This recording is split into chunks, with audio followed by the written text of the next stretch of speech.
Hello, Starlight Brigade. Adventures in Wildspace. Why don't playlist play? There we go. Mark is going to recap the last session for us.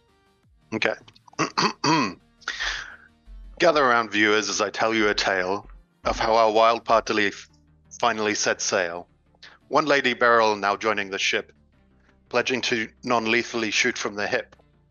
We were greeted by a tiefling with only one horn, though with only a welcome full of scorn. A great animated tree kept us aloft on the zephyr, but harmony took a liking to the one who might live forever. A being of bones and named of such two, who piloted the Spelljammer for the rest of the crew. And so we took flight to find a map maker, hoping dearly this one was a sane creator. But before we could reach the cartographer's tower, we were beset by a giant jellyfish with far too much power. A cheeky and rude pirate did appear on our deck. One became two to hamper our Star Trek. To and fro did the fight go, I fear. Right at the start did Solstice disappear. Balthazar clung fast to our new enemy, while Zero did punch them monumentally. Meanwhile, poor O took a tumble below. It was not looking good for our heroes, and then a scream set our speed to zero. Abandoned we were then by the hasty Hastane, left adrift among the stars, all hopes in vain. But what of Bones, our beloved pilot and friend? Harmony dashed below, hoping this wasn't the end. Fantastic. Unexpected and fantastic. You absolutely get inspiration for that. Very, very good. But yeah, what has happened? Let's pick up with where we were. The ship has absolutely ground to a halt. Definitely don't want to be the person doing the recap next time.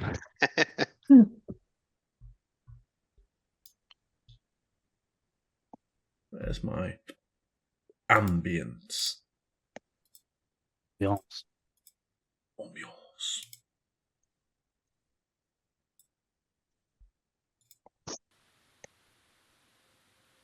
Oh no, that's not the right one.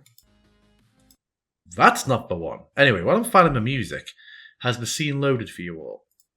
Yes.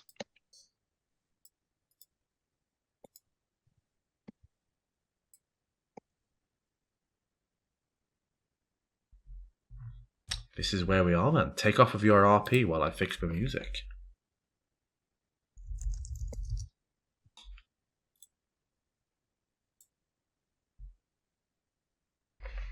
We have our star bow on the top, sort of turns, and you can still see the aesthetic. You may remember it was called. That was the type of creature, not like a ship name. As it is sailing off ahead. It's now about 1 kilometer away and is making good speed, but you can see it heading off into the distance. Should we be aiming to pursue? The ship has stopped. O will dash with Harmonia Yeah, you head to check below. You head down below deck and find the Spelljammer, the helm, the chair, and Bones McGee is sort of sprawled back in the chair, eyes empty, jaw hanging agape, lifeless.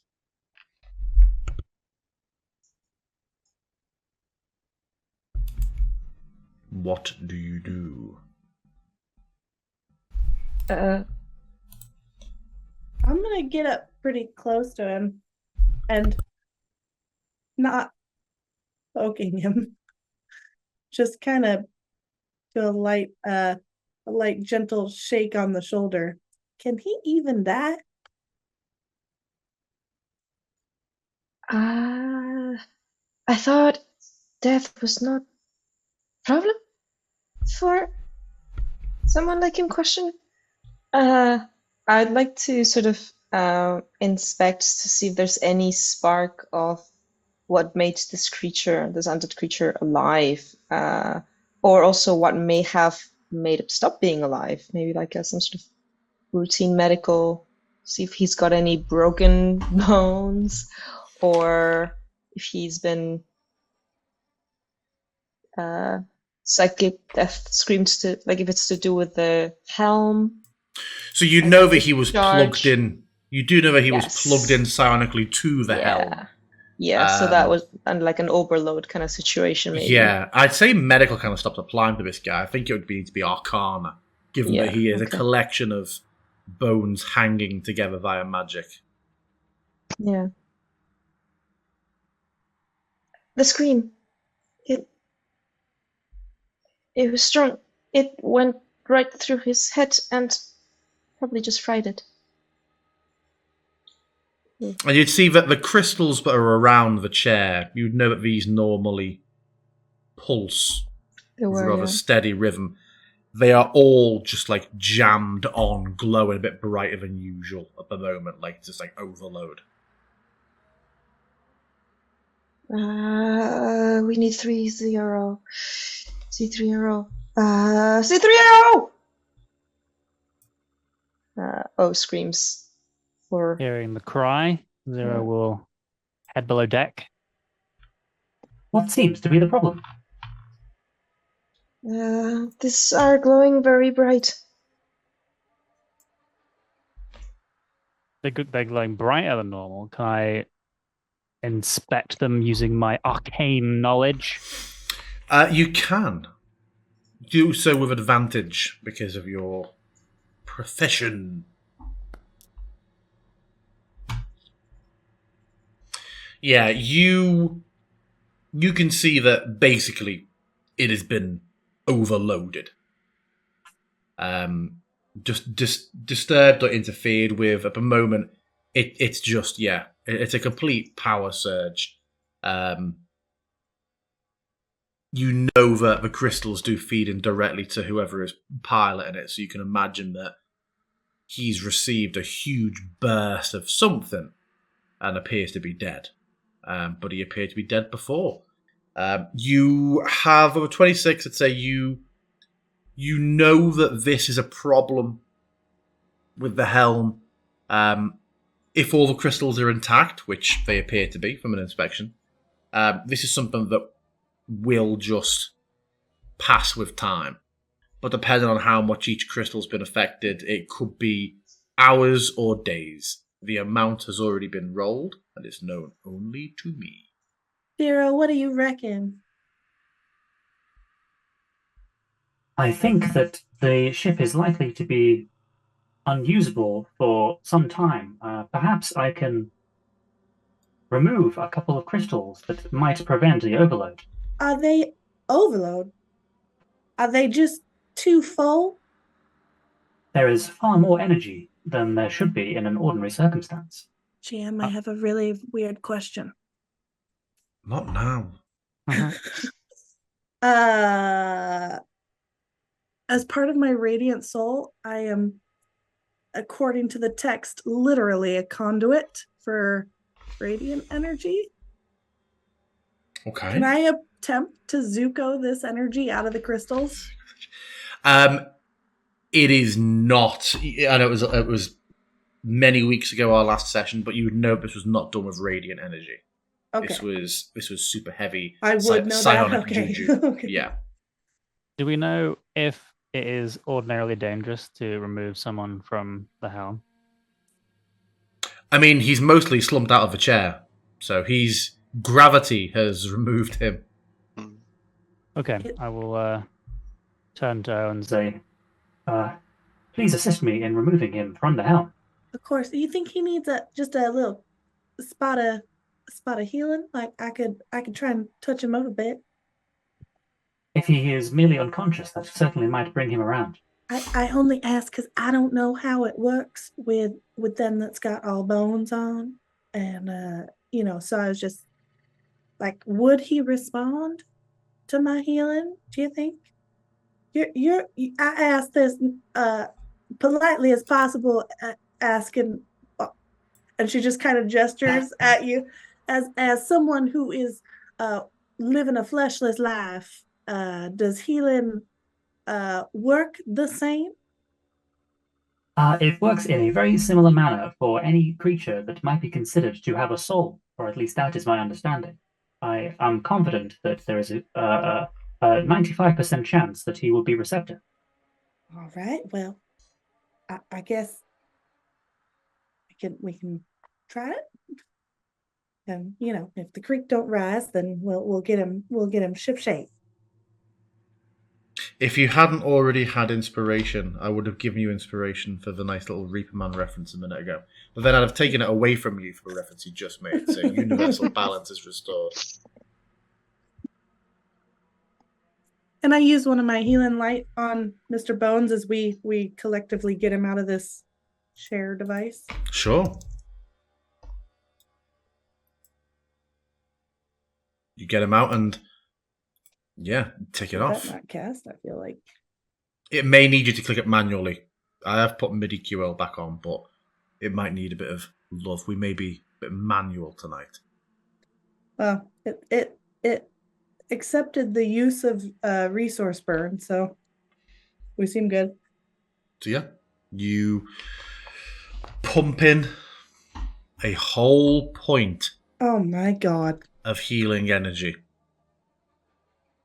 The leg twitches and the jaw just hanging agape drops down open a little bit more.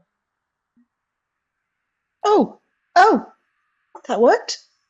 I have more healing. And then the jawbone falls off to the floor. Oh shoot. Oh. Okay. I don't think that's going to work. No fuss, and we'll get that. We'll just reattach that. Are you going? I stopped Rocky from running away with the job. Hold on, just a second. We're gonna get you fixed up. Your little chair thing broke. You're hanging home. Rocky, drop. It's back.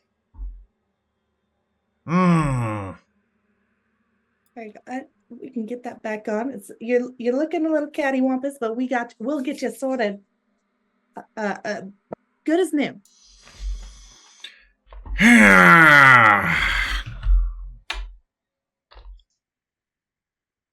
It's not good. It appears that you were subjected to the psychic screen that overloaded the spelljamming ship. An ascetic, I believe. Indeed. Awful beast. The ship will be dead for almost 2 days, I believe.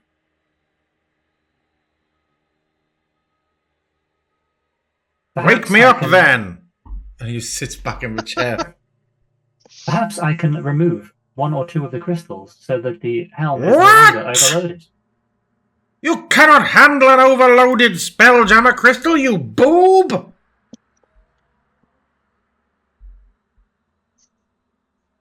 You know this. What vessel did you serve on? I generally was not allowed in the helm room. And with good reason, it seems! Were you to take that spelljamming crystal out, it would be like the Guardians of the Galaxy with the Power Stone. Well, if we're stranded here for some time, what do you suggest we do next? Repairs? Take in a nice long rest? Repairs? Keep watch? Repairs, you say? And speak to the captain. Zero marches away upon hearing repairs and just goes immediately looking for any ship damage to start. Yeah, repairing. You'll find a fair bit of minor damage. It was rammed a couple of times. There's certainly a few planks that need repairing. There's nothing that would cause the Spelljammer equivalent to, taking on water and sinking, but there's a lot of inconvenient damage that can be repaired. Mending for days. I've invested some 6 HP, just using bits of her plasmoid self, just sort of mending some of the bones and repairing them. Okay. What's everybody else up to? So first thing on Balthazar's agenda would be to check up on Lady Beryl and Commodore. I believe Commodore was struck quite a few times. He was. Indeed.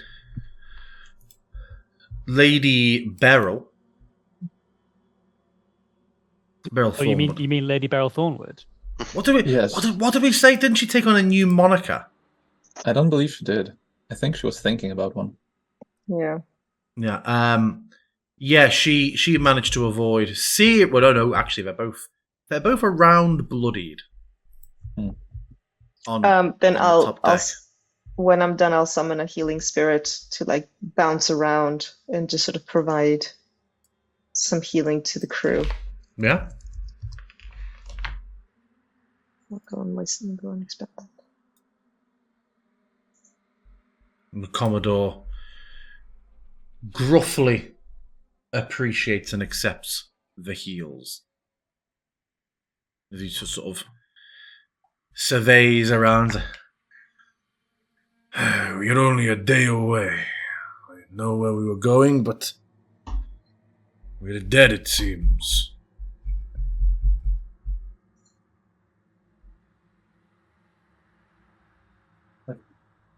That would indeed seem to be the case. I reckon they might be back then, since they know where we stopped and they likely know for how long.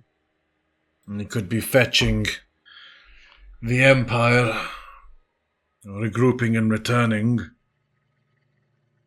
Even if not, we'll now have a full day of worrying about Nyogi or any other pirates around. We are, make no mistake, we are on a high alert. Right. Anything we can do to change our position, even slightly? Short of creating an impossible amount of thrust behind us to drift us, we'd still be heading at a fraction of the speed of any spelljamming vessel. Best we can do is to be prepared.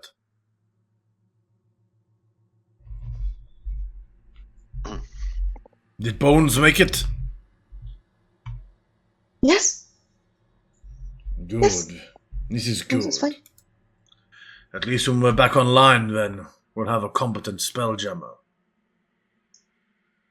Can we hide the ship somehow? Question. I don't know about you. I don't keep any tarpaulins big enough. Or did you have something more eldritch in mind?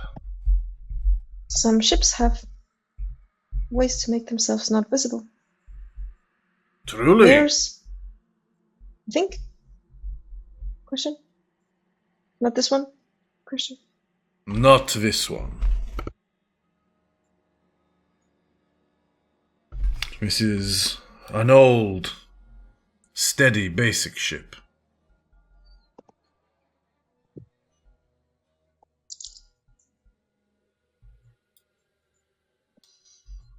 They Right, said then. the planet was going to feed a dying star.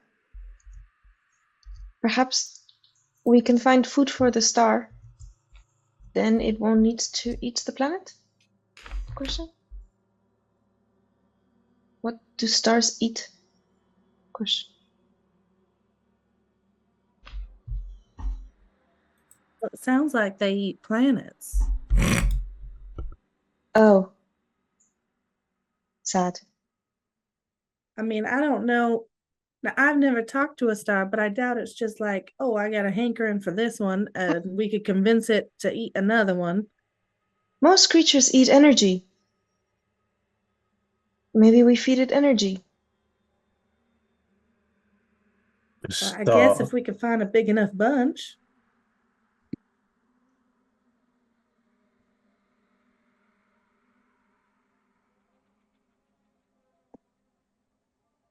That sounds highly unlikely to me. Is that planned? I understand. Sad face.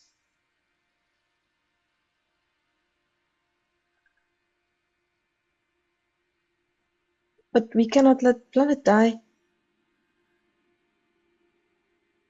We cannot let planet die! Exclamation point, exclamation point. Well, we know who the assholes are who are directing this whole thing. Well, I mean, what? Okay, but okay, stars are the things. Why are they trying to save this dying star? Maybe they got some issues that we could just help with. Maybe they didn't think hard enough about a solution and they're just picking on our planet. Maybe we could come up with something. I think it'd be important to figure out why they're doing what they're doing.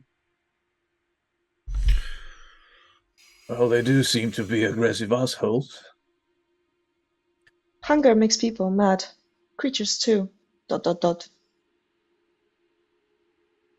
Everybody edges slightly away from all work and no play. The Commodore's doom space, where they hail from, is a dark and foreboding area of the solar system. Maybe their star is hungry.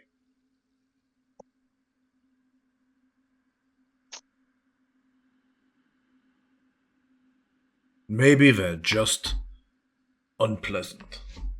It has certainly been my experience.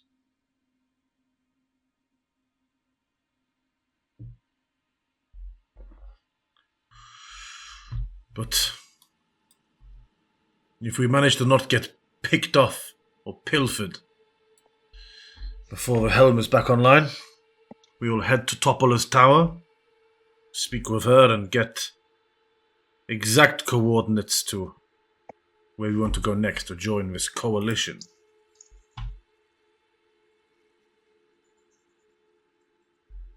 All right, so it's gonna take a few days. What do y'all want me doing while we wait for that? Like, what other?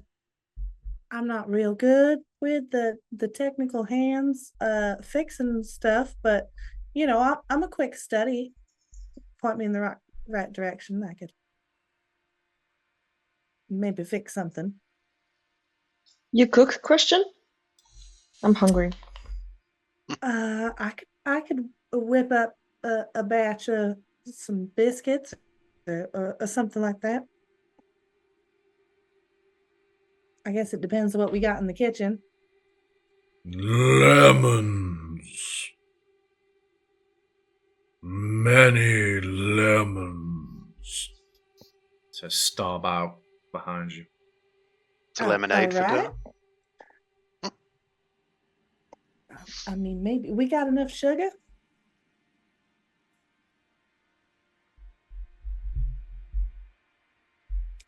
I'll go down and peek. We'll see. I'll clean. And I follow. Oh God. The two of us down in the kitchen. You notice Felada is sat in front of Starbow, like her legs sort of hanging over the edge of the cabin, just sort of watching you all quietly with interest. Lemons, Commodore. Something more nutritious. Hey, keep the wild scurvy at bay on the longer expeditions. We have meat and tack and rice down below. I'm sure there's some sugar also. Good. Suppose I'll tend to my weapons. I don't recall the vessel having any other than Starbow itself themselves. Correct. There are no other cannons. Yeah. I like to keep a running light. Well, that won't help this time around. We'll check our guns.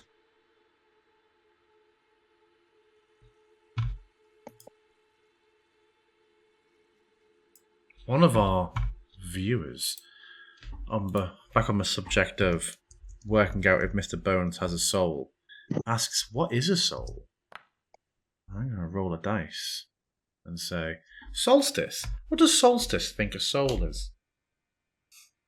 Solstice. Solstice thinks a soul is. This is a very existential question to spring on me. A common sort of flat fish.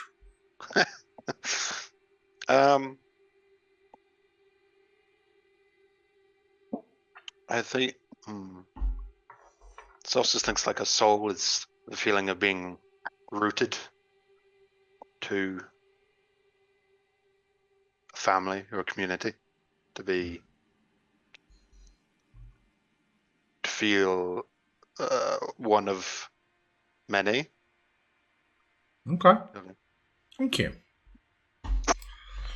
I'll use that against you later. It is a prize tool that'll help us later. Okay, so Harmonia's going to go cook. Zero's doing repairs. Oh, I think you said, but you were cleaning? Yeah. Balthazar's tending to his weapons, yeah? What's Solstice going to do? I think. Other than sitting rocking the corner about his well, worldview. I was going to say, he was already a bit traumatized by the attack, having reminded him of something a long time ago. And he's kind of staring out across the open expanse. And then someone asks him what a soul is, and it just slizzes a little bit. A voice from out in the void. What is a soul? Not but a little pile of secrets. I think he'll just kind of quietly sit in the corner somewhere, start working on Lady Beryl's sidearm as just a way to block out what he's thinking about and something that takes concentration. Okay. You each complete,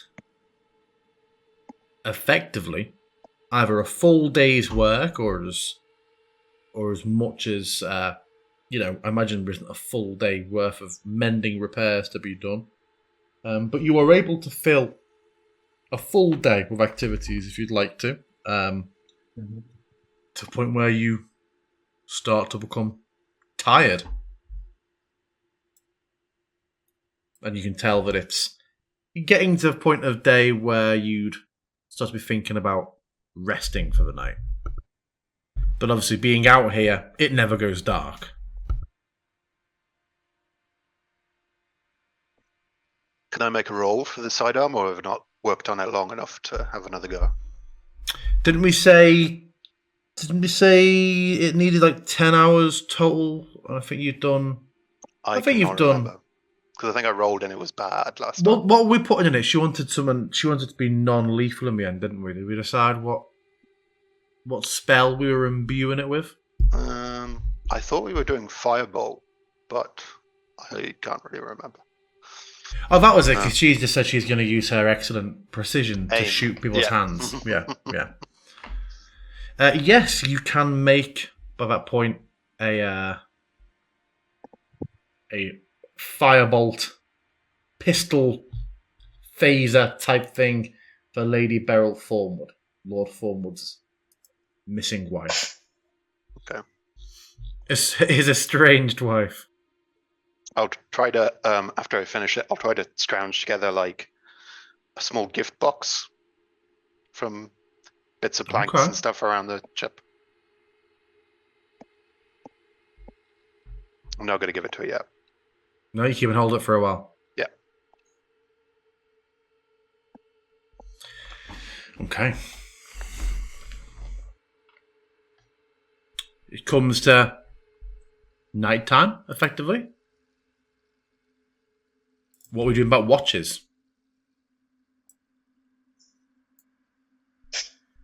Oh, Zero will take sentry's rest in the crow's nest, Mm-hmm. facing whichever way the aesthetic was last spotted. Yeah, back the way you'd come. Because he can't really look around. He is inert, but he still technically can see. So he's just pointing himself in the direction of concern. Sentry pointing that way. I think Solstice will kind of, once he takes sentry rest, will just kind of stand next to him and you do like the little nudge to see if he wobbles. And be like, "You okay, Z?" Affirmative.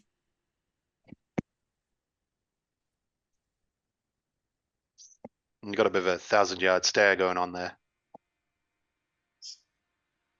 I think you'll find that the common beings also have something of a staring face when unconscious. This is true. I just stand there and stare in the same direction for a little bit. How long do you join him in this staring for? Like, Solstice thinks it's like 5-10 minutes, but it's like 30 seconds. It's like agitated and walks off.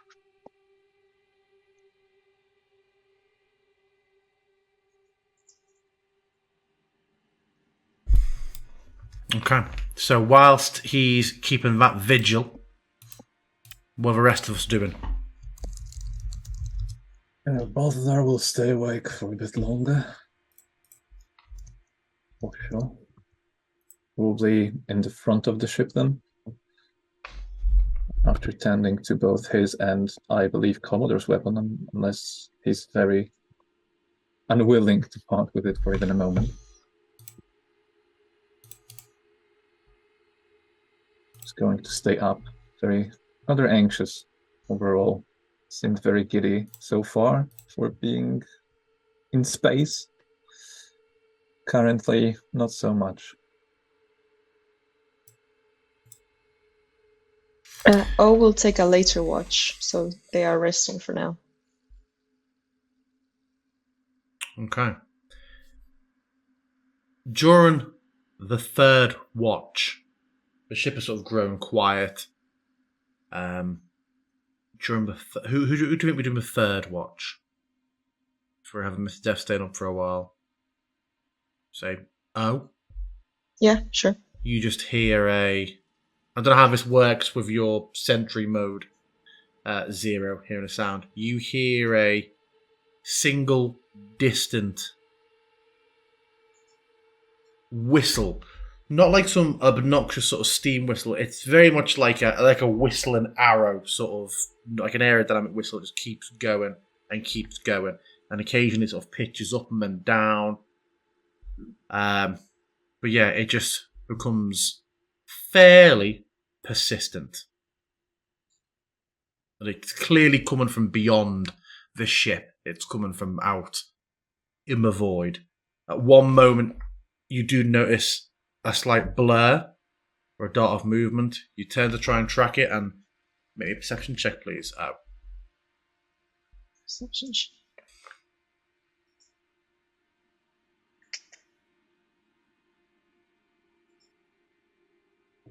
And Clicking as also fast as here, I can I can. get in on that?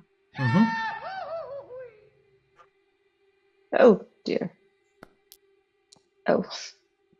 This is just on track for O's rolls. Yeah.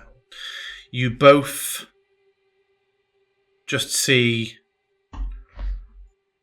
a shape move from one distant. You're hardly in the middle of an asteroid field, but there's bits of debris. You know, it's a whole airplane thing. You might be able to see it. You can see it.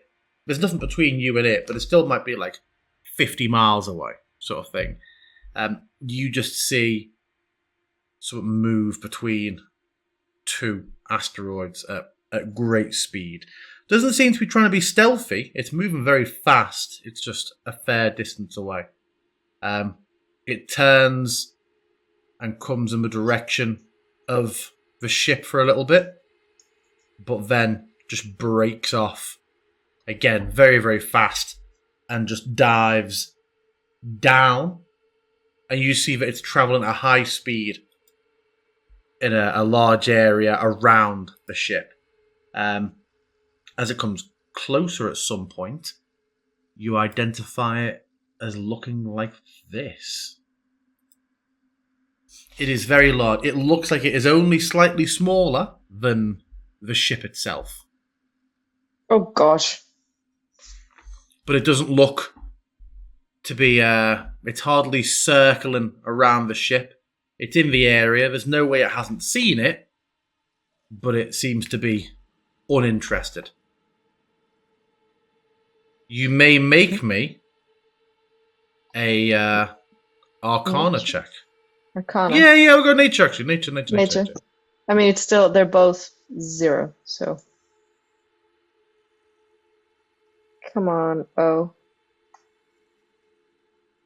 Sorry, my kernel's frying my GPU at the moment. Okay. Jesus crikey. You may also make that roll 0.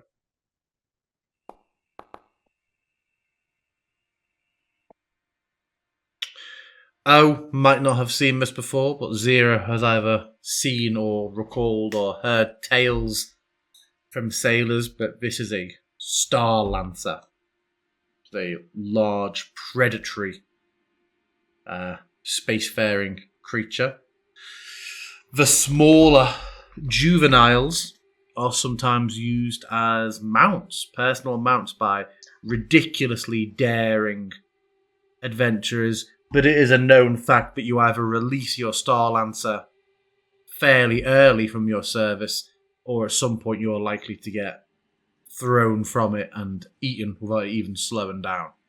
They are fairly... They're only a couple of ranks below an apex predator. And the whistling noise just comes from their aerodynamic shape. Where the chest drops down, there's like a little star-shaped cavity in it, which passes through. And as it reaches speed, it makes a whistling sound. Even though, by all accounts, there should be an absence of air to pass through and whistle. But this is what happens when I make up a fact completely on the spot. Magic air. D&D air. And it's magic space. Mm-hmm. Rules don't apply. Yeah. So yeah, the Star Lancer, its behaviour, with what you know about it, Zero, you are fairly confident that this is just the typical, it's on the hunt, but doesn't consider the ship to be prey, so it's just operating in its vicinity. Shouldn't be of a threat to us, but we should keep our wits about us. And after about 20 minutes of high speed, I imagine it's a much, much more dangerous version at this distance of where you're trying to keep a track of where a fly is that's buzzing around, because the fly could come and eat you. But yeah, after around 20 minutes, it disappears from sight. Who do you hand your watch over to? Oh, and Zero, do you just visor back down? I can still see, so he he just kind of goes back into his sitting position and almost looks like he's completely inert again, but still watching that same direction. Okay. Once the Star Lancer has been gone for around an hour, who would you have passed your watch on to? Maybe Vatsa or Harmonia? Whoever expresses an interest. As they're asleep. I'd say Balthazar then. Balthazar. Okay. All right. Balthazar. You go onto the deck and sort of juggling all the tokens around, you are alone. Would anyone have taken full personal responsibility of Rocky? Is there anyone who would be expecting Rocky to be in their chambers to sleep? Or is Rocky permitted to do his own thing? Yeah, I'd say Rocky knows the answer to that, but there's an answer that will break my heart. What? I mean, I think Rocky's a communal dog, but there's definitely O loves Rocky O's, is the answer. O definitely loves Rocky. I assumed he would be in O's quarters, to be honest. Like, O will be always have a side soda pot to scratch Rocky during her sleep. behind the ears, and definitely like feed him things under the table and all the naughty things that children do to dogs. Okay, then. So as you head... Yes, Mr. Death? Come on. Death, come on. That's why O's inventory has 42 jars of peanut butter now, I realise. Yep. So, O All the heads peanut butter. below decks and Rocky follows, leaving you alone on the deck, Balthazar. Mm-hmm. How do you busy yourself with your watch? Oh, I mean, that's... Balthazar's very professional about it.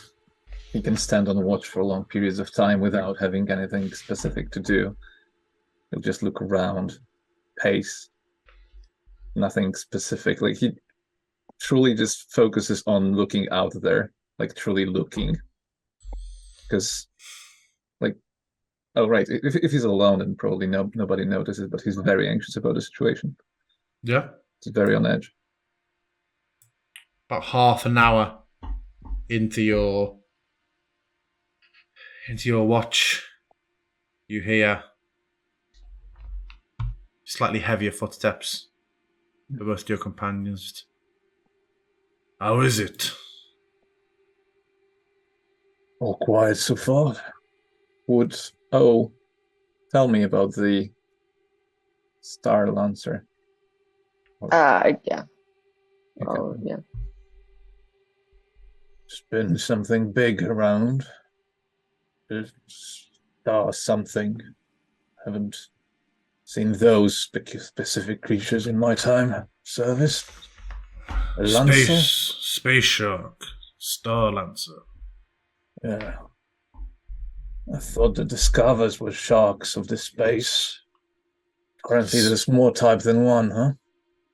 There's more types of scavers. The scavers eat the dregs, but the Star Lancers leave behind. We shouldn't... So long as nobody is dangling off the edge of a boat, or I'd keep that dog off the deck by itself. They're opportunistic, but if one really tried to tussle with us, Starbow would... Well, he's throttled one before. Don't doubt he could do it again. They're ferocious, but not with a boulder shoved down their gullet. Oh, that's good. Haven't seen it myself, so I reckon it might have just left. You'll probably hear it before you see it. Despite all of the rational physics of space, they make a whistling noise when they reach high speed. Good to know. Oh. How long did you serve? No, it's most of my life, really. Been a few years of break now. Being stranded on a planet. A private crew, or...? No. You seem to have a bit of regiment about you. It doesn't go away, does it? Yeah, that was army. Which army? The GIF one.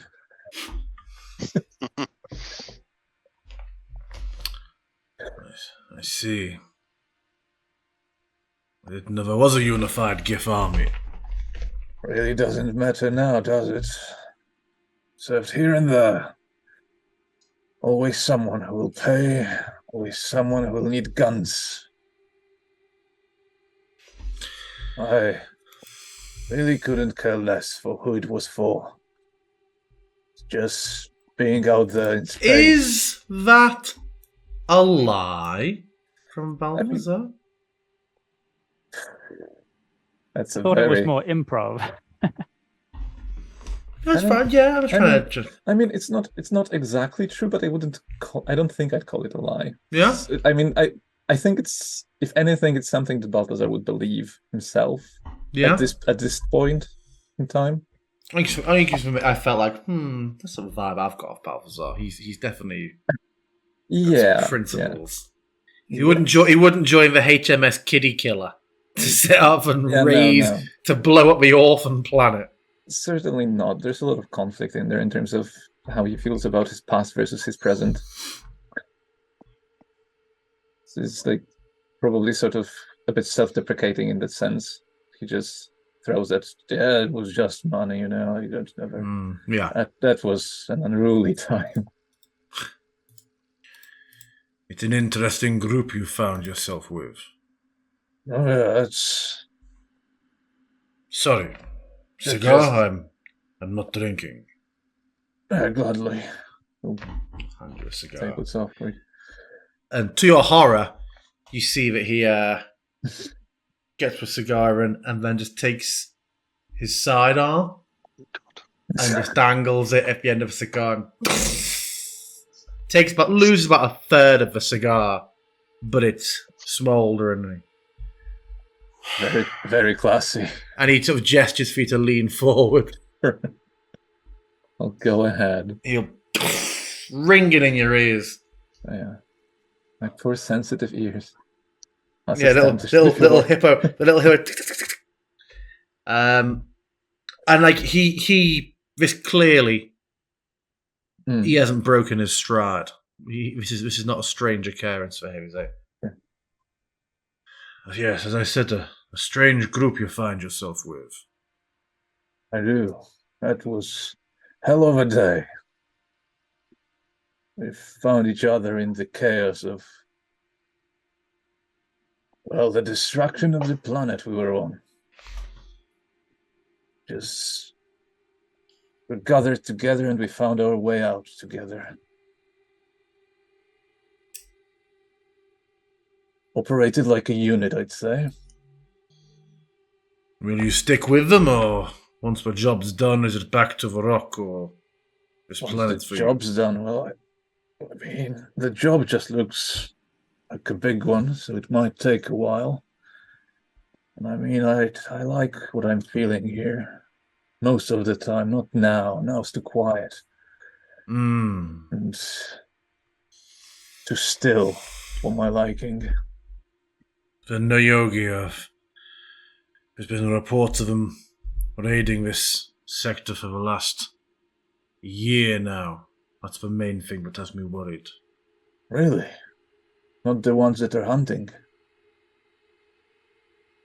Sometimes it's flesh, sometimes it's more workers of the mines. Still, I try not to judge anybody on appearances, but those things make my tail spin. Right. Yeah, there's plenty of nasty stuff in there in space, and wish we could clear it a little bit. How do you mean? Clear out what? The sector? Oh, well. Just take anything you can down when it comes to the aberrant. What that travels around attacking ships.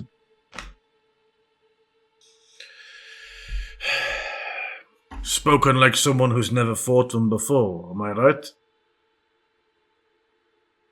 Well, that's kind of what sent me down. One of them beasts. Down on the planet, I mean. Almost killed me, I think. He nods. So no, I've certainly met them before. You hear very, very distant while the Commodore seems to be busy with loading his pistol again. Just like very, very distant whale song. Whale song. Do I recognize it as something specific, or is it just a sound in space? Make me a nature check with advantage. Sure. Nature. With disadvantage, you said? No, with advantage. With advantage. Not bad. I think you would recognize the sound as being a Kindori, multiple Kindori, by the sounds of it, which are effectively huge space whales. That's a sound I don't mind. Hmm? Whale song on the air.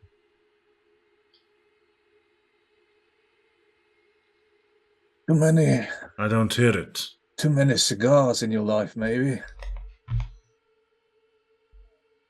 You heard Kindori? I think so. Can you see them? Can you see them? Quickly now! And he has to walk over to the other side of the deck. I cannot. I don't believe I can. He didn't say anything, so I just assumed. If we'd got one near us, our problems could have been solved. Really? Anything we could bait them with, or? We could have lashed the ship to them. And pulled along. Anything we could do to get their attention, or? Light is the main thing with Kindori. They love light.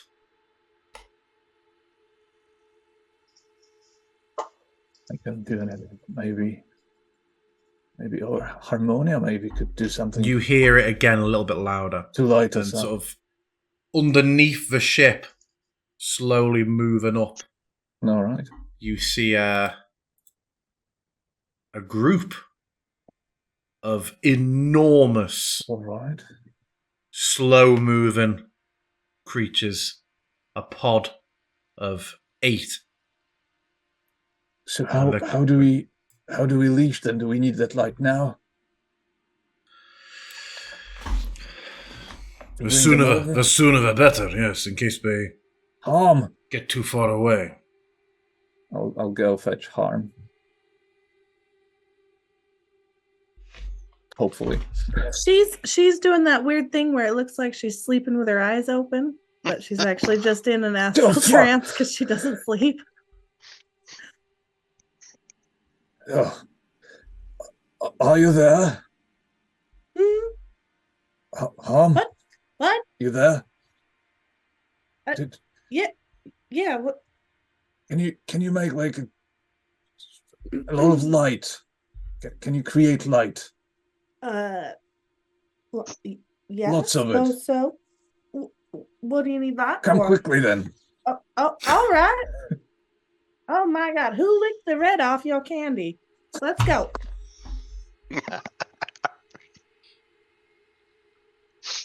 What are you on about with the candy? We need light. I'll point towards the skies as soon as we are on the deck. Need to get the attention of those. Commodore, explain, please. All right. We just need a bunch of light. Look, I'm like apparently so. They're attracted to light. If we can get one close enough, then they can try and tether one to the ship. Would I know how the tethering process works? Is it something that the ship does by itself, or is it? No, we need to get on. We need to get onto one and tie a rope around it. I'm not going to harpoon a Kindori, so it becomes much trickier. I'll start by shooting off dancing lights one by one, almost like little flares, just kind of up into the air, and then depending on whether that seems to work, I got more. Question: is Starbow asleep, or does Starbow sleep? You don't know. Have you asked him? No. I would ask Commodore, I guess. Is Starbow? He never sleeps. No. All right then, Starbow. would you mind shaking the crew up a little bit? We need everyone awake for this, I'm afraid. Could you get their attention? He grabs onto the side of a cabin and just wake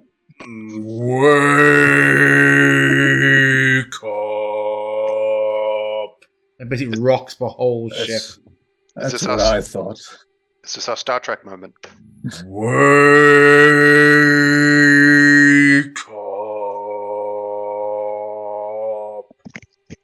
It wasn't me. It was Rocky. What? Oh. Run up to the Oh, deck. Jim, does that Wake up. All right, Extreme we're awake. annoyance face. We're awake. Face. What was that? Oh. Extreme annoyance face. Like crossed eyes, wriggly line on the mask. And they go back to bed. I've woken them up. I run up to the deck. Well done. Well, Good what's to see you, Solstice. Good to see you. You might be Thank very you. useful for this. Why am I awake? Well, you have that thing that allows 2 points to connect and people to travel through them, right? Something to that effect. Yeah. Good. We might need that. But first, we need Harmonia to get the attention of a creature that might give us a lift. Why? What? Because we need to move from here. That's why, Solstice. We need to move. How? All will come apparent in time. Okay. You just get that gun of yours ready. I will go and fetch the rope if Commodore points me to it. Like I Yeah, know there's this. a few huge spools on the deck. Wonderful. And yeah, the little light show being put on. You see 2 of the smaller whales, clearly younger, start to peel a little bit off in your direction. They slow down, but they start to come over and are clearly intrigued. You see the larger whales turn behind them. If they're starting to move, then I will give up on the dancing lights and I'm gonna just climb up the crow's nest a little bit and reach out and touch the sail and imbue it with light. Yeah. So the whole sail just lights up, does it, yeah? Yep. I mean, it may not be like the whole sail, but at least the center of it. Solstice will go up to Balthazar and I say, hey Balthazar, I'm sorry about this, and I shoot him in the back, and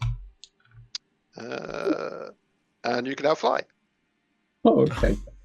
I thought it was just like, the astral elves send their regards. You hit like a bit of a like telekinetic shove in your back, and then you can like hover and fly away. Oh, that's... I will only allow Balthazar to fly if we make it canon that, like when Heimlich becomes a butterfly, he achieves flight by his little hippo ears. Yeah, okay. You can fly. The Kindori draws closer. As it gets closer, you hear that its whale song seems to have almost like a crystalline layer to the noise. It's somewhere, but it's like a huge, higher pitched whale song with elements of complex wind chime elements. And there's this small, I'll say, this is around half the size of the others. It just comes on a very slow, just sort of drive by past the ship, and you see it quite carefully pivot to avoid hitting the mast. And this series of glowing eyes, which look like just glowing points from a distance, as it sort of just cruises on by level with the deck of the ship. Anyone on there just sees, but although inside the glow of his eyes, there are, on each side, 3 very, very sort of human or like switched on looking intelligent eyes that slowly drift between each of you. All right. Balthazar will try to. I guess the only way I can imagine this would be like to make a giant loop essentially and try to like catch the front of the creature with it. Yeah. So just a giant lasso, I guess. Lasso that bad boy. Yeah. Giant space lasso, which is being set up by a flying hippopotamus. Yeah, that's a visual right there. Are you planning to jump onto it? You'll have to steer it after that if you do. No, I mean, so first of all, I think I try to position myself above the creature and sort of try to figure out to get ahead of it so that it flies nose first into the loop. Make me, because this is an official part and skill check in the module here, if the ship is disabled. Make me a, where are we? For trying to go and get onto it and get it lassoed, make me a DC 15 athletics check. Oh, thank you. Balthazar, you need some help? And I'm gonna double click my heel, Don't the heels of my this boots part. together. Just watch. All right, because I can go up on the other side. No, it's fine. You got it. Right. Nice. Yep, you managed to. But as before you go, the Commodore's like, if you manage to get it, you'll have to stay on it. I was born for this. To simplify our bearing, we're heading 1 o'clock, 45 degrees down. You got that? I got it. 13.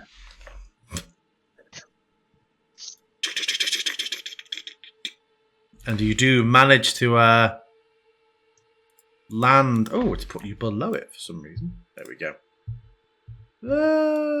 Balthazar. Let's give you plus 10 foot just so you're showing us above it. Yeah, you manage to loop the lasso around it. You find yourself having to be stood on its back. And there's that moment where, and it's up to you if you want to shout any sort of warning, you see the length of rope of all that slack. Once it starts to move through it, that slack is rapidly going taut. And several seconds later, everybody on the ship, everybody except Balthazar, please make me a DC 16 dex saving throw. They are dead.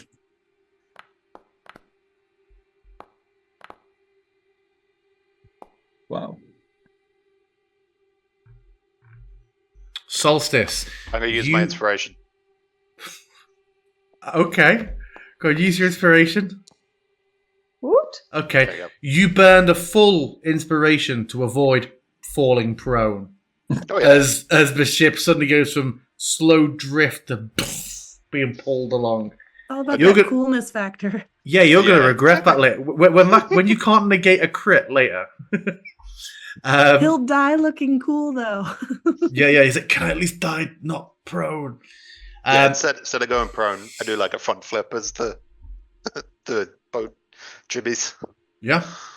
So you now find yourself, Balthazar, your feet planted on the back of this. The adults are crowding around, not outright aggressive, but clearly a bit stressed and concerned at what's happened to this, to their calf. And you find yourself in a position where you can see the creature seems to be heading at 12 o'clock and just maintaining its current height trajectory. You need to try and convince it using the rope to steer it. This involves a DC 15 animal handling check. Do you or any of your companions have a way to communicate with the creature? For example, telepathy or animal speaking.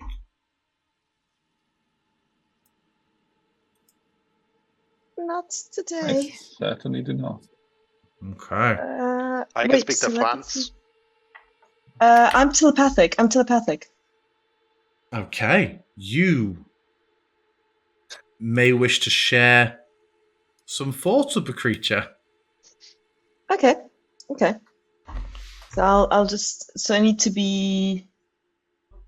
What's the distance on this? Come on. Do you share a language with them? I don't know. I will certainly try. 60 feet.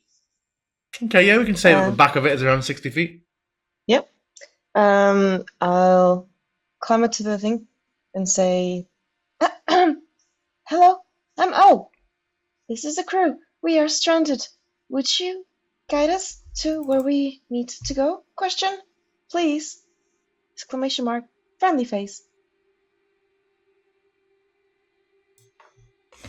Can it reply? I can't remember if it can reply with your telepathy. Nope. It No. certainly cannot, but I can detect thoughts for free once. In fact, I can do it all the time because I can just spend, I can spend some second level slots. So I will detect his thoughts. You detect. Do you say you can do it as many times as you want? No, I need to spend so it lasts a minute. I think detect thoughts does last a minute. Okay. But then I can just expel more spell slots if I need to. 3 times max. You detect from the one that is lassoed a simple and yet unfamiliar, because of sort of the concepts that are tied up in it, sense of fun. This creature thinks that this is fun. It really hopes to see more lights. But it is fun, and you get that there's also a sense of fear and wariness from it that its companions are very alarmed. You sort of get its residual. You can tell sort of by proxy through its thoughts that the adults are extremely agitated. Okay. And and the whale cries have clearly all taken on like a different sort of vibe as you're traveling. More lights! We need more lights! More lights! Exclamation mark! And then to the Kinori telepathically. We're friends. We will make big light show. Big show. Please tell parents everything's okay. This is just fun. Fun. All right. More lights. Yeah. We are friends. I'm gonna just shoot up like essentially a giant firework above the ship. Ooh. Okay. Uh-huh.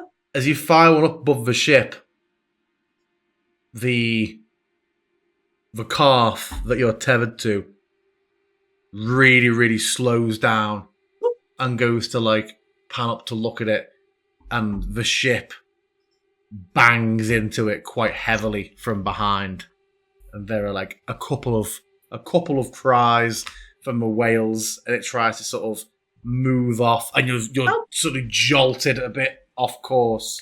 Yep. That is my bad. I apologize. And I'm gonna start shooting dancing lights again, but like out as far as I can in front. Yeah. Kind of just doing the whole like carrot in front of the mule thing as best as I can. So now here's the thing with Balthazar trying to do the steering. You've now communicated to the creature. You have somebody, after a bit of a cock up, now firing lights in the direction you want to be traveling. Make me an animal handling check with advantage +5. If not, also Plus I have 5. one more that I can do if it's going to give him any more advantage. But if not, this is also good. Did you say +5? Yeah, advantage and +5. You know what? I think this might be a good moment to use If I may, I'll just use the clockwork amulet, and I'll take a 10 on the die. So you're just going to make it a 15. Yeah, with a +5, and Yeah. the Balthazar will just works. It's a bit of an operation. You have to sort of call back and correct Harmonia a couple of times, firing off in terms of direction. But you gradually shift the direction down, and off you head. Looks like a charm. GM, if it's all right, I'd like to use my boots to just run out there next to Balthazar so that I can work a little more cooperatively with the dancing lights. And when I get up there, I'm just going to look at him and say, butter my butt and call me a biscuit. Where did you learn to do that?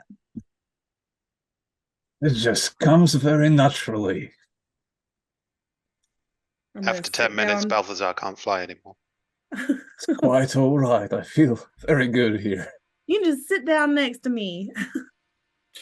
So you find yourselves in a situation where this is really, really taxing. But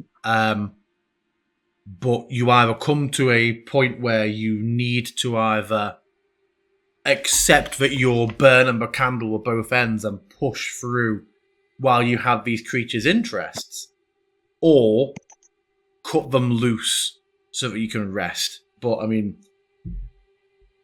the Commodore communicates to you after about 18 hours of this, Mr. Death, that you still have almost a full day to go, but you're heading in the right direction.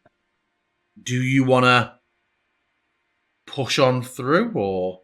Oh, I'll push through for however long we need to. Yeah? Yeah, and I was thinking if there would be moments where we kind of are going the right direction and I have the time to, like, make it, because we have only just, like, the one loop that's sort of probably just then how do I say that? Like, do you want to reinforce your tether?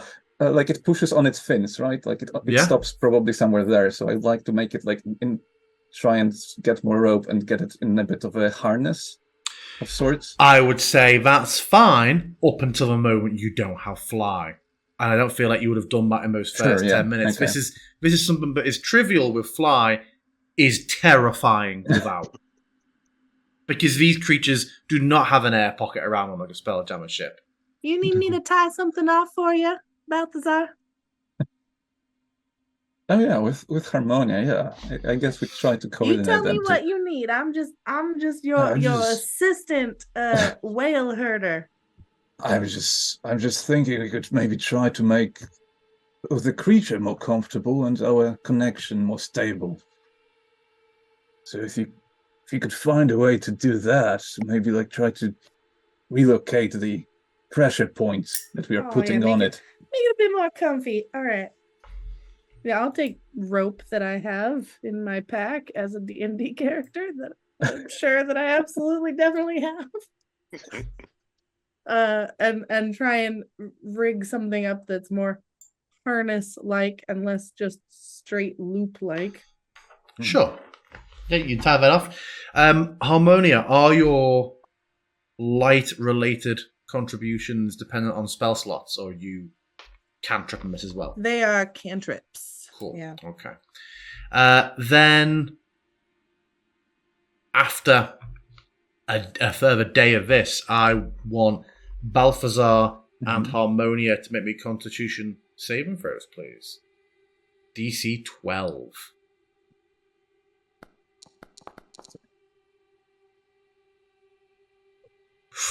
Meet it, beat it.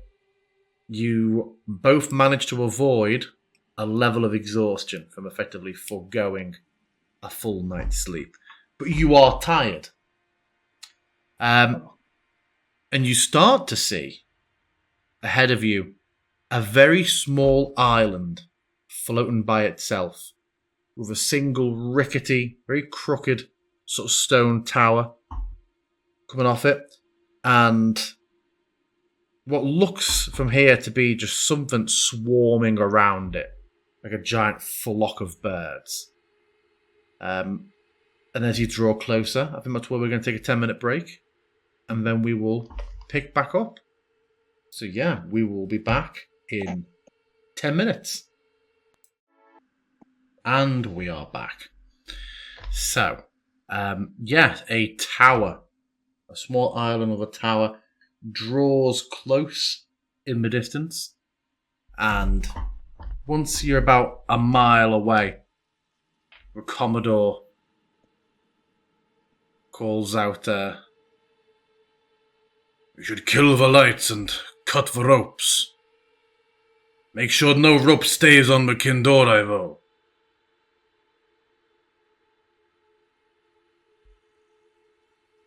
And how are you going to get back over here? I mean, as we cut the Balthazar, rope. you're just gonna have to hold my hand, and, I mean, that I'll kind of works, but- drag you back to the ship if that's all right. Yeah, if you can do that, that's fine. I was thinking about just grabbing a rope as we cut it and then getting pulled in, but sure. Oh no, that's actually a much better idea. Just reel me in. Will for sure use their telepathy to communicate a profound gratefulness to the dragon lorry and their family. And, an offer to, if you ever need anything from us, more lights, just feel free to come find us. It's been really nice. You are all very big. I like it. Another series of high-pitched squeals of appreciation. And they cluster around. And the ship is I would love very to try to much... squeal back. Can I Of course you try can. to squeal back? Yeah, Please? yeah. They will try to squeal back. You are very much surrounded by the pod for a moment as the ship slows and slows. Obviously very, very gradually. But yeah, you are surrounded and surveyed for a few minutes before they head off, leaving you with this tower several hundred feet away from the boat. You see there is a single small wooden jetty coming off the island. And Commodore says, "The ship and the tower are too delicate for me to want to take the whole thing over, so you should just take one of the skiffs over, I think. I'd say I'd stay behind and keep watch, but I think without me there to make the initial introduction, she might kill you, or at least turn you into a seagull. So I think between Rocky, Lady Beryl Thornwood, and Felada, they can keep an eye on things here, yes?" All So, right. so he pulls a hatch open, but doesn't go straight down below deck, but it does pull out with a bit of help, a rather large skiff, which you're able to... It's a very surreal experience getting on it, because he basically lays it on the deck, and almost like a toboggan, just sort of runs with it and sort of angles the front as it dips off the edge, and then jumps in, and it just maintains that sort of course until he starts to get the oars. Is everybody going along? Mm-hmm. Mm-hmm. Can I ask, does it bubble? Like or is it like a smooth ride? As in, like, it's not water, right? So you wouldn't bob along, or There's no bobbing. I don't know. It's perfectly smooth. Other than that moment where it first pushes out of the ship's air bubble, there's a bit of a disturbance there as it pushes onto its own sort of steam, for lack of a better word. But yeah, we get out and we arrive. Where are we?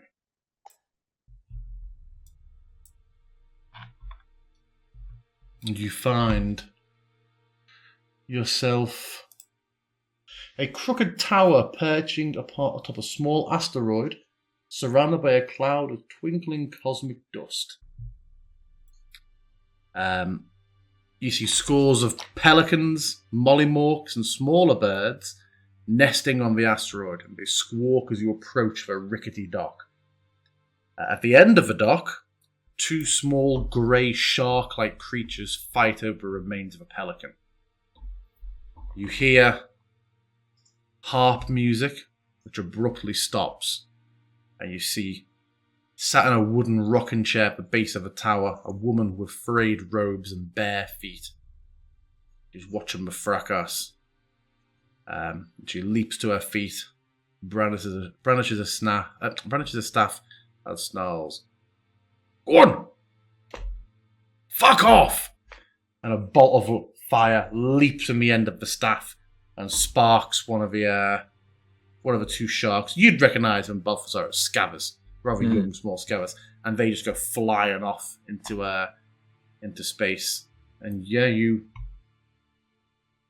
pull up and see this woman sat outside.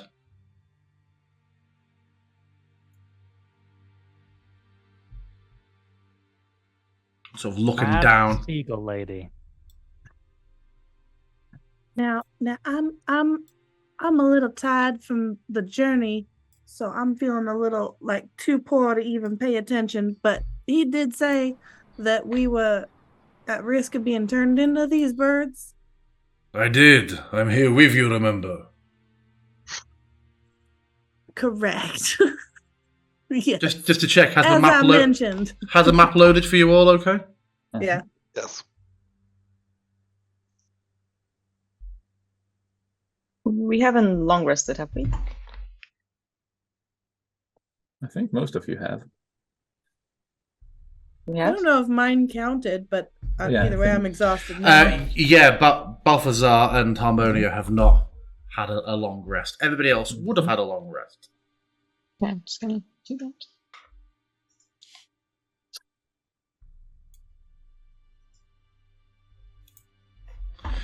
And yeah, with the scavers swimming off, the barefooted woman steps forward. He's like, "Is that you, Crux, my love?"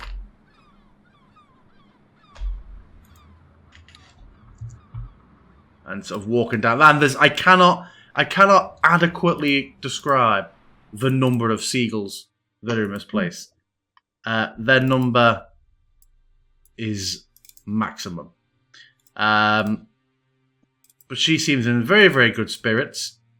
You do see her absolutely walk, I'm sorry to say, for squeamish players, walk completely unconcerned, it would seem, through piles of bird muck that just dot and litter the island. No, Harrison. No. What? No. No, just no to No, that. just. Yes. Just one step too far, apparently. Yeah. I see you've brought companions with you. Who are all these guests?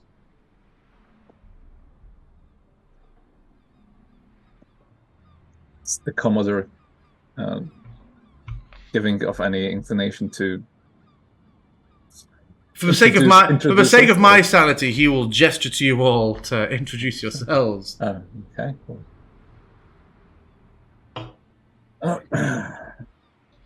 My name's Balthazar, and currently we are just a motley crew that the Commodore has gathered. We have helped him save the ship, and we are trying to solve a problem much bigger than ourselves. Apparently you are the one to seek out help in such matters. Oh. Well, why don't I give you the tour? And let you get settled. I'll make you a cup of tea. And then we can, talk shop more, eh? That is fine by us, I think. A few of us had a bit of a busy day today, so we'd appreciate the invitation. See, our ship is immobile. I mean, I watched you get over here on it. And have you seen the fleet of Indori that accompanied us? Oh, I didn't see them, but I heard them. I see. Well, Lovely things, but terribly unhygienic. I'll be there. The irony would not be lost on you that this woman Yes, yes. stands on an Isle of Filth. Yes, we got it, I think. I think everyone got it, Harrison. She will look past you to Harmonia. Respectfully, I don't want any trouble here. I keep myself out of galactic political affairs here. Oh shit, and we're probably wasting our time then. That's the nature of our strife.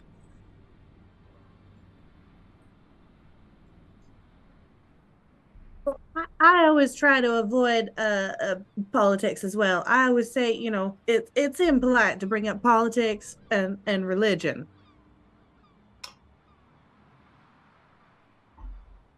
She looks quite sort of taken aback and tries to keep her composure. Like, all right, not what I was expecting. Not what I was expecting. I'll be fair. All right, okay. I'll give you the tour then. Come on. Right. And she heads in. I'll follow right away.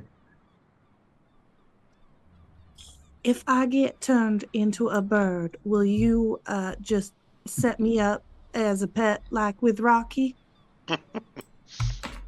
Yes, absolutely. Okay. No cages, please. Never. Okay. No. No As you step in, you see 4 ringed garden-shaped terraces lining the walls of a cylindrical chamber. The gardens are vertically spaced every 10 feet up and are brimming with luscious fruits, vegetables, and golden wheat. 4 mechanical gnomes wearing harnesses tend to the plants, and those harnesses are attached to ropes that loop around pulleys around the ceiling, enabling the gnomes to hoist themselves up into the air and whirling around. And yeah, the maids it. Well, most of my sustenance comes from these gardens. I get regular deliveries of fresh soil from Duar merchants, and they get homegrown food and birds' eggs in return. It works out very nice for me. Oh, don't mind Orwick here.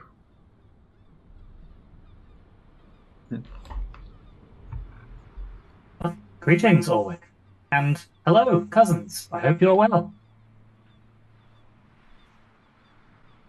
They all sort of turn their heads slightly to you for a moment.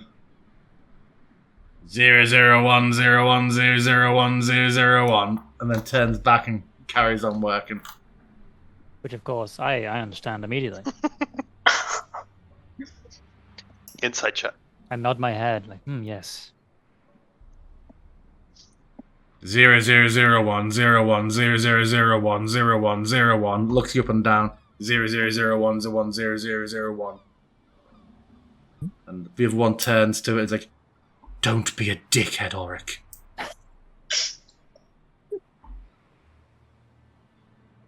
And they all just looping around on these pulleys. Is this person we were just told to ignore? Just like, is this the seagull woman? That token? Yes. Oh, okay. She was So outside she's not just playing. like Lindsay Sterling it right now. No, she's not. If you'll follow me, just say middle floor, and then with a crack of red light, she disappears. Middle floor. Shit, it works. Middle floor question?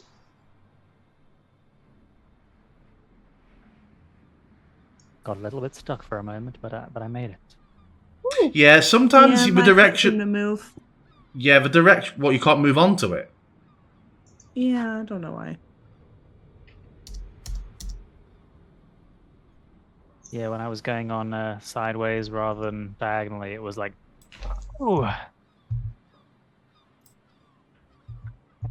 DM, Yes.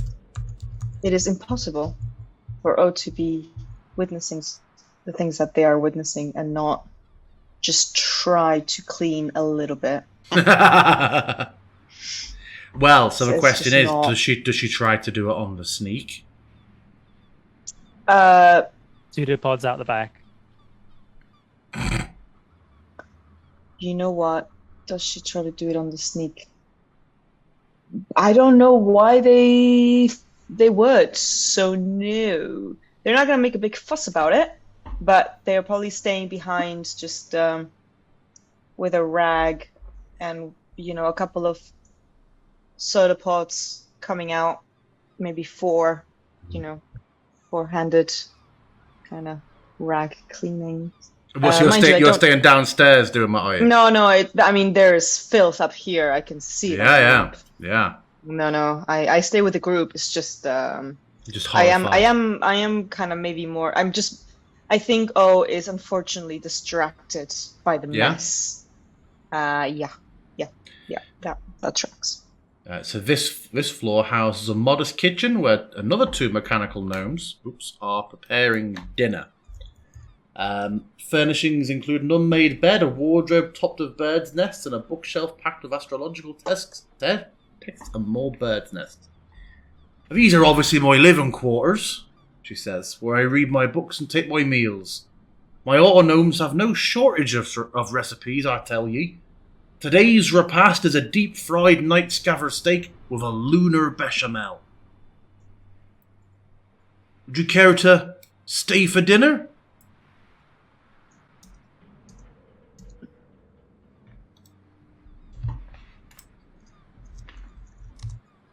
Would you care to stay for dinner?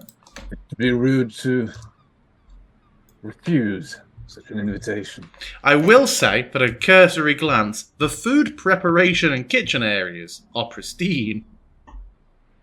I'd be happy to help prepare the food if that would be of assistance.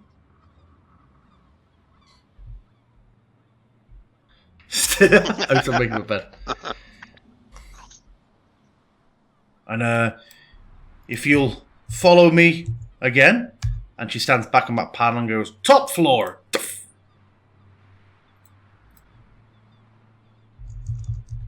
If you find that your controls go a little bit crazy when you take the teleporter, if you try and go each cardinal direction, once you've gone up, right, down, left, it normally becomes normal behavior again. It's a very strange book. The top floor, 2 mechanical gnomes are using rags to polish a 10-foot-long copper telescope in the center of this chamber. Dozens of star maps lie atop tables, but are also littered with sketches of planets and otherworldly landscapes, and birds' nests. And here's my observatory, she remarks proudly. I acquired my auto-gnomes from the same fellow who sold me this telescope, which allows me to spy on all the worlds in this system, and gaze at the stars in other systems as well. She walks across the room and touches a wall where an opening appears in front of the telescope. Would you care to have a look? Absolutely. What a magnificent piece of equipment. And if you are to peek through the telescope, you will find that it is already pointing at the planet you began your adventure on. And you can see that those yellow crystalline vines are several times thicker. It's at a point where it's already a little difficult to see any of the planet's surface. This happened several days ago. I've been keeping a close eye on it. Very, very unusual phenomenon. That is the planet from which we originated.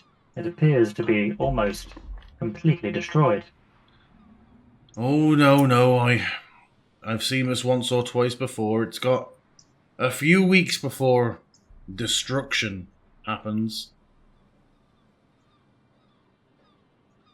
It's being leached. You've seen this happen before? Question? When? Question? When? Question. A I know it's a question, darling. I'm about to answer it for you.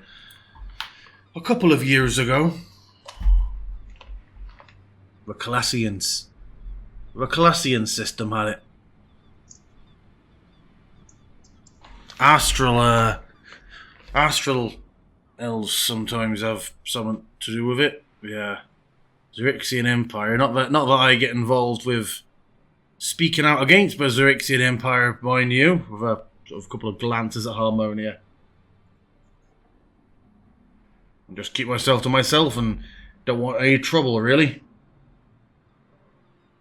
None of us. Sorry, I'm not going to be able to relax until I just address the birds in the room.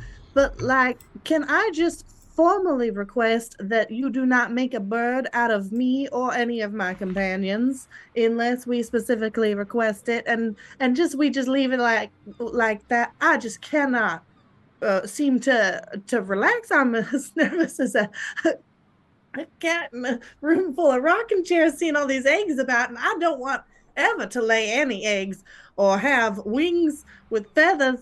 I really like my form and my shape generally as it is now. Could you please not make a bird out of me? Yeah, what we're saying is there's no lost love between us and the Xerixian Empire. And also that. I'm so sorry.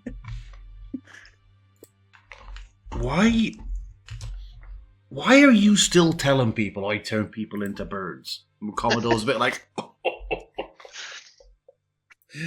oh, I may have forgotten to correct them. You may have also forgotten to get here, Commodore. He shouts it from the J. But I mean, make no mistake, I am absolutely capable of doing that. But I have the inclination. So all these birds you got about, they didn't used to be anything other than birds? I mean, if they had been, that would make my morning omelette a very macabre sort of thing when you start thinking about it. If I were eating the unfertilized children of those who had wronged me with a glass of orange juice every morning, that would be a twisted deal indeed. That's not where baby birds come from. What? Unfertilized babies? Massive crossed eyes. Eggs. Confusion, lots of different eggs. Eggs are baby birds. No. Yeah. No. Yeah. Yeah. No. I don't get if this is this some sort of counter, Jape? O is looking at C3RO. From a technical perspective, if the egg is not fertilized, it should not yet be considered a baby bird. Political. Well, I'm just glad that you have no intention of turning me into a bird. I feel like I can relax this whole time. You've been giving us this lovely tour, and I have just been distracted looking at everything. Like, if I touch anything wrong, you're gonna just zap me into having wings and squawking all the time. So I do apologize. I guess I am a little bit gullible. That's all right. Did you know gullible's got 3 L's in it? Yes, I do. I was born at night, not last night. Avanica Seagull! So that's your world, then. It's in a bit of a pickle, unfortunately. But while they're making up our bechamel and our night scaver, what can I be doing for you? The Commodore seems to have stayed outside. He never likes to come in for some reason. Says he always gets a bit of a headache of it. I don't think I think he's been too long at sea. Doesn't really suit being indoors. But yeah, what was it you need? Well, do you reckon there's anything that can be done with all that situation over there you've got going in that telescope of yours? I mean, I myself am merely an observer and a cartographer. I would not be taking a direct involvement in issues entire sectors away. Well, would you be willing to help us with your knowledge of the stars and the astral sea and all that? Maybe getting us to some doom space. I know it's a touchy subject, as you've mentioned. However, we are trying to get there ourselves. I do not have any maps of or to doom space myself. That's for having that sort of information and handing it out is the quickest way to get the Empire knocking at my door. Although I imagine they wouldn't so much knock at my door as fly through my tower and leave it at that. If you were to just point your telescope, like what if you were to just take a gander out at the doom space and way to get there, and then just get up, walk away from your telescope, and we just happened to look at the same spot. It doesn't show up under the telescope. It's too dark. Ah. We could do a deal. I'm gonna cast about to the other crew members, clearly floundering at this point. I'm having a bit of problems with a predator at the moment around my island. Big Mama. If you get rid of her, I could give you my orrery, and that'll take you straight to Doomspace.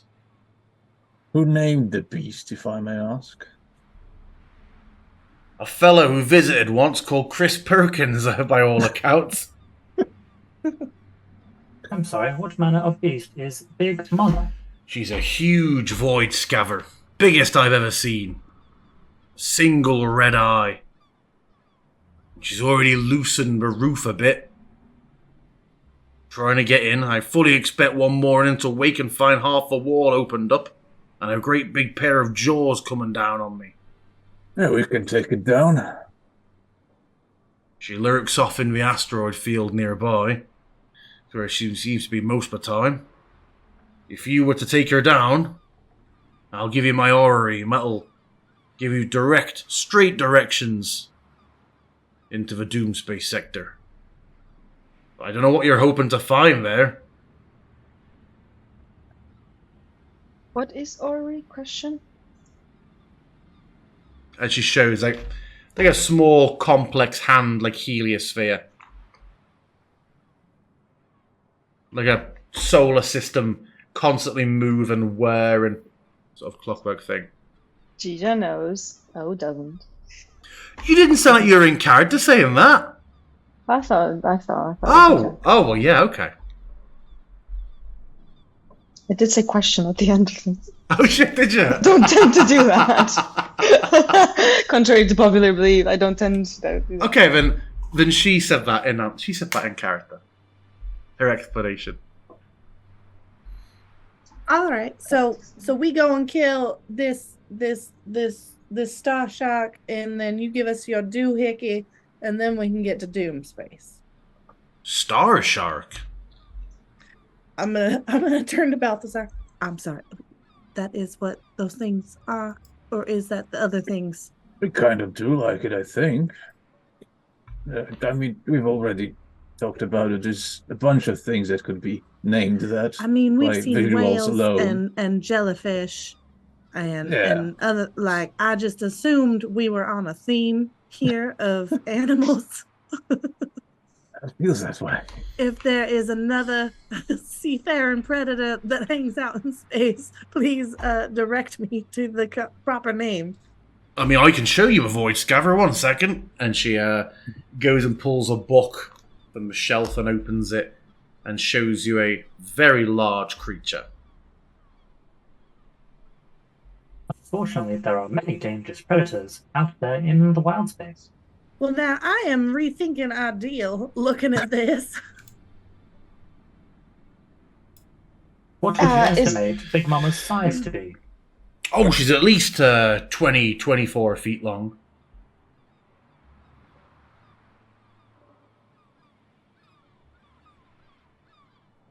Well, The way, Apart from the way once- I've best heard him described before, you might have seen a couple of scavers on the dock with a recently deceased pelican when you arrived. Most other scavers are content to feed on kitchen scraps. Void scavers go for the cook. but I guess we can fit to try. I mean, there's not a pot too crooked that a lid won't fit, so maybe we can be that lid. I'm gonna need a nap or something before we take on this particular endeavor. I mean, she walks past the telescope to the window and points at a very, very distant asteroid field and say, "It's air. Normally where she roosts." How we get there? Question. Roosts, huh? I mean, you not got a ship? Oh, Do you know if it has young? Then say she roosts. Do you say it's she? I mean, the size of her, I'd say she's well beyond breeding age. She's just at feeding age now. All right. Anything else hanging around? Not that's been bothering me in the time I've been here. All right. One scover. But if you want to go over and have a look and see if you can make short work of it, then we can conclude our deal quite amicably. Well, if the Commodore and the rest of his crew are in, and I'll sort of get a cursory glance at everyone else. Is anyone looking like they're not really feeling that? is looking at the beautiful picture book with all the nice beasties that are lurking in space. Yeah, there are many of them. Roll a d20. Oh. Choop. 4. 4. You find a page talking about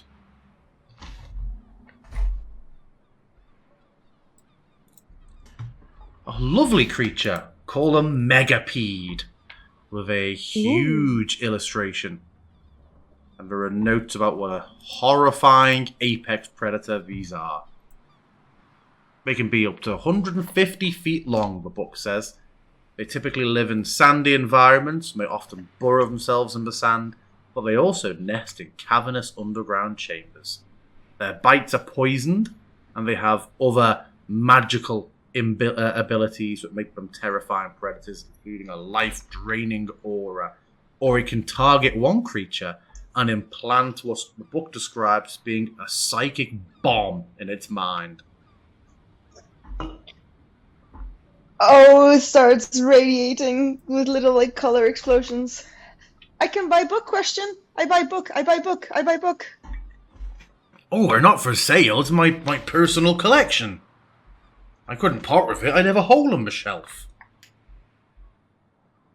I trade. No, I'd still have a hole. I'd still have a hole in my shelf. The volumes would go 1, 2, 3, 5. Very few things worse. But I tell you what. You bring back Big Mama's eye stalk, undamaged, and I'll make a copy of the book for you. Okay. Deal. There we go. Okay then. Then we'll eat, and then off you'll pop back to your ship. And that no, you won't eat. I don't eat babies. What? What? Christian? You don't eat babies? I mean, I'm glad. I already said what we're having for dinner. Let me just scroll up and remind myself. Deep fried night scaver steak with a lunar bechamel. Oh, no omelette. No omelette. Omelette for you don't make guests omelette. It's a breakfast food. Okay. Ah, heavens to Betsy. So okay, great. And then in the morning, you can go and sort out Big Mama for me. Will the ship be operational by then, by the way? How much time has passed? We would know, I think, because we were told how much time we would have. Yeah. You would vaguely you'd know. By the time you took another long rest to be back online. Mm-hmm. Okay, cool. All right. Well, still need to speak to Commodore. I'm not sure how he's looking at this thing. It's fine by me. All right. That's settled then. Harmonia, are you over your concerns? Because I feel like you weren't fully on board with us hunting the creature. I think Harmonia is still staring in horror at the book that I was looking at. You're all right there. What are those things on its butt? I think this is how it moves. No, little, like what? They're like pods or something. Like springs. Oh. It coils and then pushes off. Perhaps where those does it are say where you it can spawns. find It's them? young. Are there little ones of it? Like should I feel like the bottom of my feet itch.